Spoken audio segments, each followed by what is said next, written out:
نحمده ونصلي على رسوله الكريم أما بعد فأعوذ بالله من الشيطان الرجيم بسم الله الرحمن الرحيم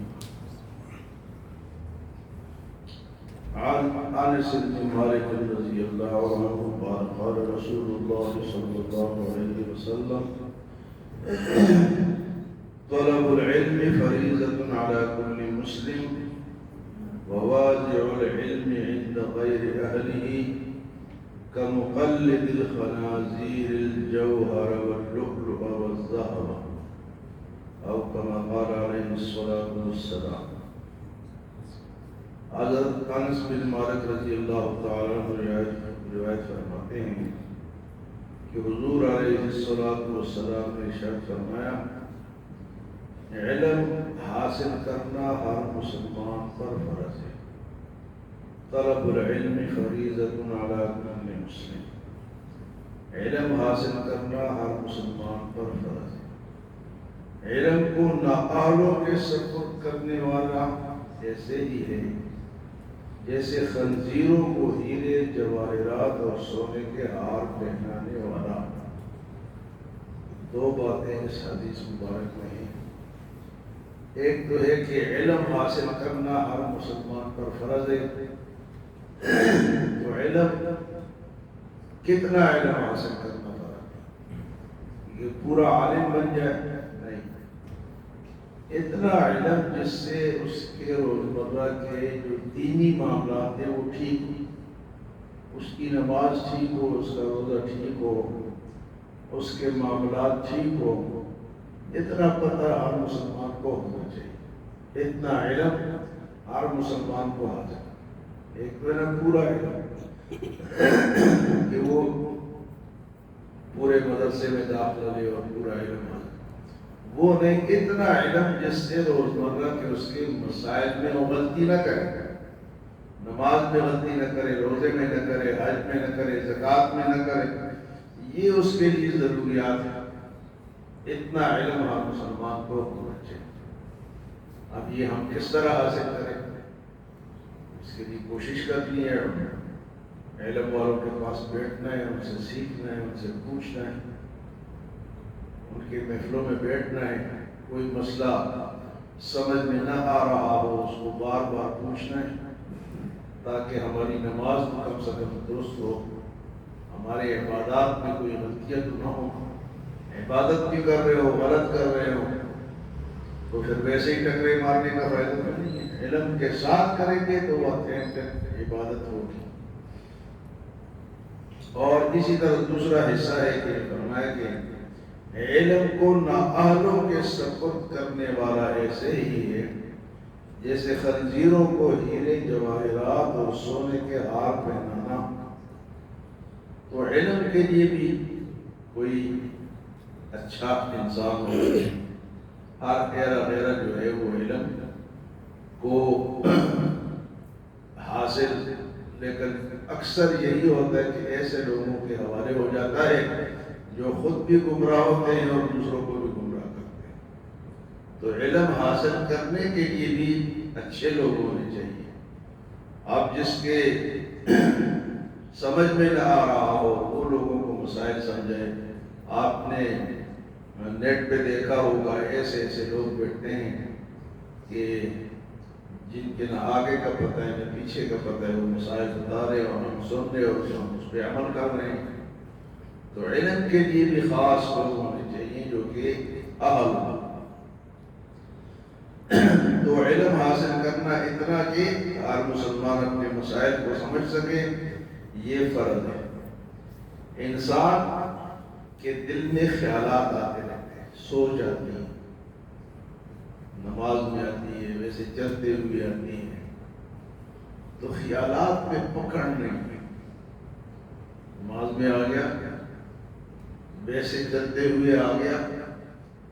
ہاں اس میں ایک خیال پہ پکڑ ہے کہ انسان ارادہ کرے کہ میں نے یہ کرنا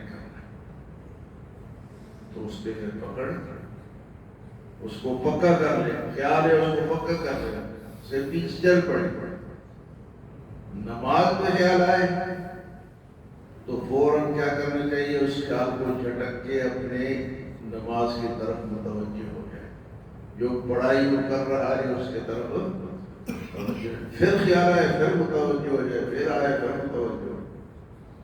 خیال آتے رہتے ہیں، اس سے گھبرانے نہیں۔ کئی لوگ کہتے ہیں جی نماز پڑھتے ہیں لیکن خیالات اس لیے پڑھتے ہی نہیں۔ خیالات آئیں گے، سب کو آتے ہیں، لیکن اس کو لے کے آگے چلنا نہیں چاہیے۔ اگر اس کو عزم بنا لیں گے، ارادہ بنا لیں گے کہ میں نے تو یہ کام کرنا ہی کرنا ہے، تو اس پہ پھر پکڑ ہوگا، وہ گناہ ہوگا۔ چلنا نہیں چاہیے اس کے ساتھ۔ جہاں خیال آیا اس کو جھٹک دیا اور اپنے کام پہ لگے۔ تو خیالات ہر انسان کو آتے ہیں، اس کا یہ طریقہ ہے کہ اس کے پیچھے نہیں چلنا۔ جب ہم وضو کرتے ہیں تو کچھ چیزیں فرض ہیں، کچھ سنت ہیں، کچھ مستحب ہیں جو آپ کو بتائے گئے۔ اب وہ چیزیں جو کہ وضو میں مکروہ ہیں، آپ وضو کر رہے ہیں لیکن کوئی چیزیں ایسی ہیں جو کہ مکروہ ہیں، تو مکروہ چیزوں کو کریں گے تو گناہ ملے گا، تو اس سے بچنا چاہیے۔ وہ کیا ہے؟ وضو کے دوران دنیاوی باتیں کرنا۔ وضو کر رہا ہے ادھر گدے ہانک رہا ہے، خاموشی سے وضو کرے۔ ہاں کوئی دینی مسئلہ ہو، کوئی پوچھ لے تو بتا سکتا ہے، خود بھی پوچھ سکتا ہے، لیکن دنیا میں باتیں کرنا یہ مکروہ۔ چہرہ دھوتے ہوئے زور سے منہ پر چھینٹے مارنا، کرتے نا بعض ماضی منہ پھینکتے پانی پر، تو یہ مکروہ ہے۔ آرام سے پانی ڈالنا۔ چہرہ دھوتے ہوئے زور سے آنکھیں بند کرنا، آنکھوں کو دبایا ہوا، ان کو اپنے حالت پہ بند رکھے، دبا کر بند نہ رکھے۔ تو یہ اس طرح زور سے بند کر کے رکھیں گے تو یہ مکروہ ہے۔ پانی استعمال کرنے میں کنجوسی کرنا، یعنی اتنا تو تھوڑا پانی استعمال کرنا کہ وہ جو جگہ دھو رہے ہیں وہ بھی پوری طرح تر نہ ہو۔ تو کنجوسی نہیں کرنی، اللہ نے اگر پانی دیا تو اچھی طرح اس کو پانی کو استعمال کرے۔ ہاں یہ بھی مکروہ ہے کہ پانی زیادہ استعمال کرے۔ ایک تو بالکل کنجوسی کرنا بھی مکروہ ہے اور زیادہ استعمال کرنا بھی مکروہ ہے۔ بلا ضرورت وضو کے لیے کسی سے مدد لینا، پانی ڈالو جب میں وضو کر رہا ہوں اور اس کو ضرورت نہیں، خود بھی کر سکتا ہے، کسی سے لوٹے سے یا نلکے سے، آج یہ ذرا پکڑو میں وضو کرو۔ تو ضرورت، اگر ضرورت ہے، وہ معذور ہے، کوئی ایسی بات ہے تو پھر وہ مدد لے سکتا ہے، لیکن بلا ضرورت مدد لینا یہ مکروہ۔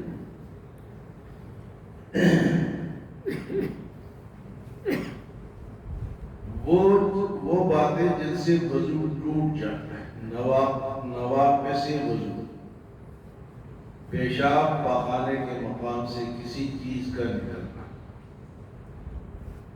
پیشاب یا پخانے کے مقام سے کسی چیز کا، جیسے پیشاب پخانا، ہوا، بعض لوگ کہتے ہیں ہوا سے وضو نہیں ٹوٹتا، لیکن اس سے ہوا، منی، مزی، ودی، حیض، نفاس، خون، استحاضہ، اس میں کچھ عورتوں کے کچھ مردوں کے، تو یہ کوئی چیز نکلے تو وہاں سے پھر وضو ٹوٹ جاتا ہے۔ خون یا پیپ کا جسم سے نکل کر تھوڑا سا پھیل جائے، آگے چلے جائے، اگر اسی جگہ پہ کھڑا ہے کوئی، اس سے پھیلا نہیں ہے تو وضو نہیں ٹوٹے گا، لیکن اگر وہ دانا ہے یا ویسے خون نکلا وہاں سے تھوڑا سا پھیل گیا، آگے چلا گیا، اگر آنکھ کے اندر کوئی چیز ٹوٹ گئی اور پانی باہر نہیں نکلا تو اس سے وضو نہیں ٹوٹے گا۔ اس طرح کان کے اندر بھی کوئی چیز دانا ٹوٹ گیا اور پانی باہر نہیں نکلا تو اس سے بھی وضو نہیں ٹوٹے گا۔ لیکن باقی جسم میں کہیں سے کوئی خون چل پڑا، قے کرنا، منہ بھر کر قے کرنا، بھرا ہوا منہ ہے تو اس سے تو وضو ٹوٹ جائے گا، لیکن اگر تھوڑا سا پانی ہے تو اس سے وضو نہیں ٹوٹے گا۔ اسی طرح اگر صرف بلغم نکلا تو اس سے بھی وضو نہیں ٹوٹے گا۔ ہاں اگر قے میں خون ہے تو پھر وضو ٹوٹ جائے گا۔ اچھا جی، اگر کوئی شخص پاگل ہو جائے، اس نے وضو کیا لیکن پاگل ہو گیا، اچانک اس کا دماغ نے کام چھوڑ دیا تو اس کا وضو بھی ٹوٹ جائے گا۔ بے ہوش ہو جانا، ٹھیک ٹھاک بندہ ہے لیکن مرگی آئی، کوئی چیز آیا، اس سے کیا ہوا، بے ہوش ہو گیا تو اس کا وضو بھی ٹوٹ جائے گا۔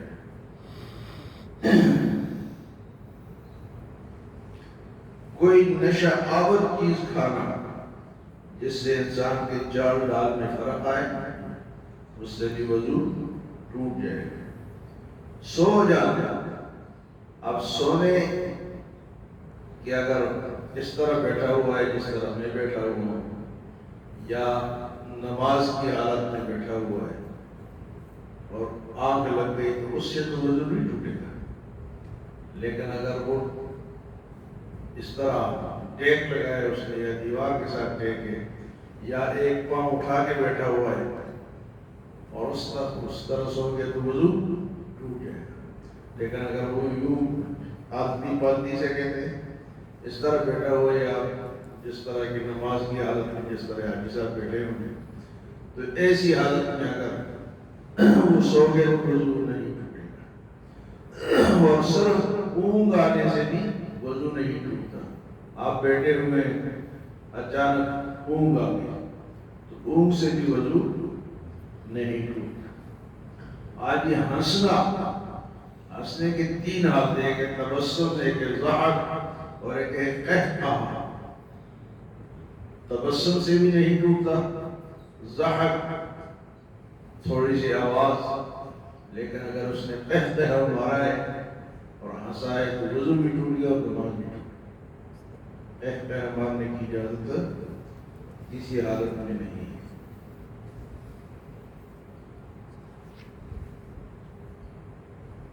اللہ اکبر۔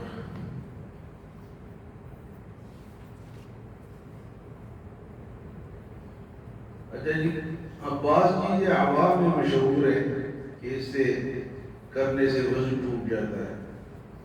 خون یا پیپ نکلا لیکن اپنی جگہ سے ہلا نہیں، پہلے ہی بتا دیا، اس سے وضو نہیں ٹوٹے گا۔ کھانا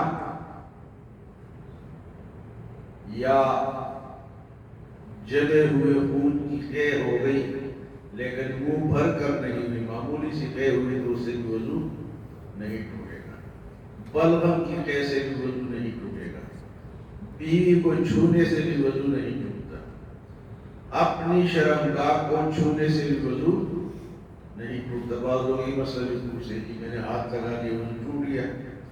آنکھ میں دانہ تھا اور پھٹ گیا لیکن اس کا پانی آنکھ سے باہر نہیں آیا، آنکھ سے باہر، کیونکہ آنکھ کو تو اندر سے دھونے کا حکم نہیں ہے، تو اس سے بھی وضو نہیں ٹوٹے گا۔ آگ پر پکی ہوئی چیز کھانے سے بھی وضو نہیں ٹوٹتا۔ اونٹ کا گوشت کھانے سے بھی وضو نہیں ٹوٹتا۔ جنازہ اٹھانے سے بھی وضو نہیں ٹوٹتا۔ شرمگاہ کھل گیا، کپڑا اتر گیا تو اس سے بھی آپ کا وضو نہیں ٹوٹتا۔ دودھ پینے سے بھی وضو نہیں ٹوٹتا۔ آخر میں ایک دعا ہے، اللہم انفعنی بما علمتنی وعلمنی ما ینفعنی وزدنی علما، الحمدللہ علی کل حال۔ اے اللہ، جو علم تو نے مجھے سکھایا ہے اسے مجھے فائدہ پہنچا اور مجھے نفع دینے والا علم عطا فرما اور میرے علم میں اضافہ فرما۔ ہر حال میں تعریف اللہ تعالیٰ ہی کے لیے، الحمدللہ علی کل حال۔